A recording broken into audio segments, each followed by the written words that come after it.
คนที่จริงงานมันก็แล้วไปเดี๋ยวแล้วเนาะกับงานตลาดนัดคอสบอร์แต่แบบเขามีเหตุผลในเหตุออกมาซาแบบนี้แต่จังไหนก็ถือซะว่าเฮามาเบิ่งย้อนหลังกันเนาะ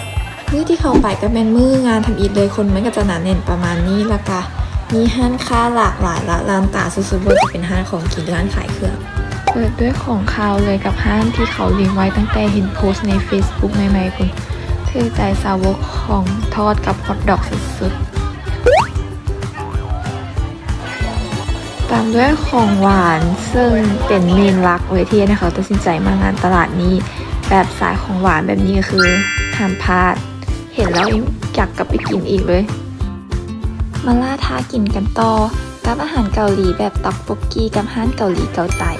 ตัวที่เขาเลือกสั่งก็จะเป็นเซตที่2ที่มีต็อกโบกกี้กับไก่บอนชอนเพิ่มด้วยคิมมาริและแน่นอนกับพาดบ่ได้กับห้านที่กระแสแห่งสุดๆยังมีจ่องบาร์เทนเดอร์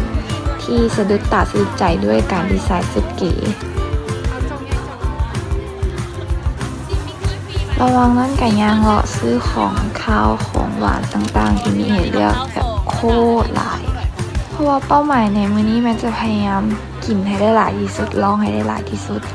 กับสิ่งที่เรามักกิน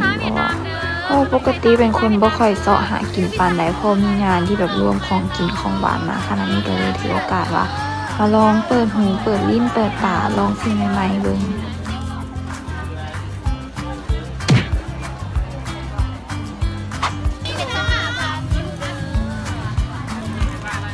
ยังมาดนแล้วกับมอเตซื้อของข้าวของหวานจนหิวน้ำเลยตัดสินใจมาซื้อเครื่องดื่มเย็นๆหวานๆกิน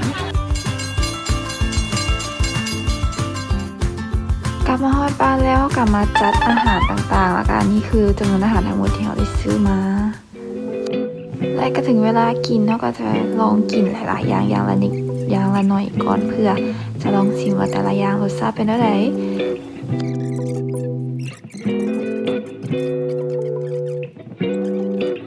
หลังจากได้ลองกินแล้วก็จะมารีวิว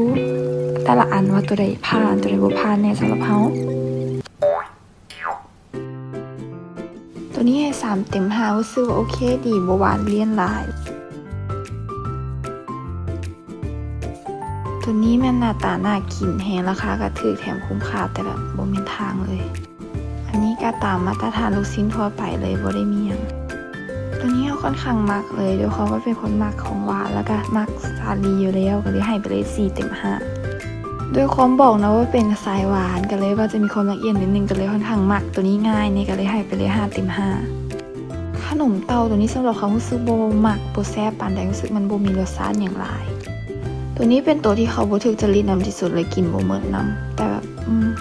แล้วก็ของทอดเนาะ5 เต็ม 5ไปเลยบ่มีหยังหลายอันนี้คือกินตอนนี้คือหมักแฮแล้วพอกินไปหลายก็เริ่มเลี่ยนๆหน่อยนึงแต่ก็ยังหมักอยู่ตามภาษาซูชิได้ตามมาตรฐานเลยแต่ราคาก็อยากอันนั้นหน่อยนึงนานๆกินที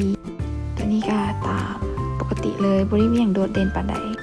ตัวนี้เขาบ่ได้กินหลายปานใดแต่ก็รู้สึกว่าโอเคอยู่ตัวนี้เป็นตัวที่คาดหวังที่สุดแต่แบบมันเผ็ดทุกอย่างเลยแล้วเขากินเผ็ดบ่ได้ก็เลยแบบกินบ่หมดขอเพิ่มให้น้อยนึงกับชูโรสก็คือให้ไปเลย5แบบเบาๆอย่างหลายและนี่ก็คือบรรดาลิสต์อาหารที่เขาชื่อว่าไปต่อได้ถ้ามีต่อเขาซื้อแน่นอน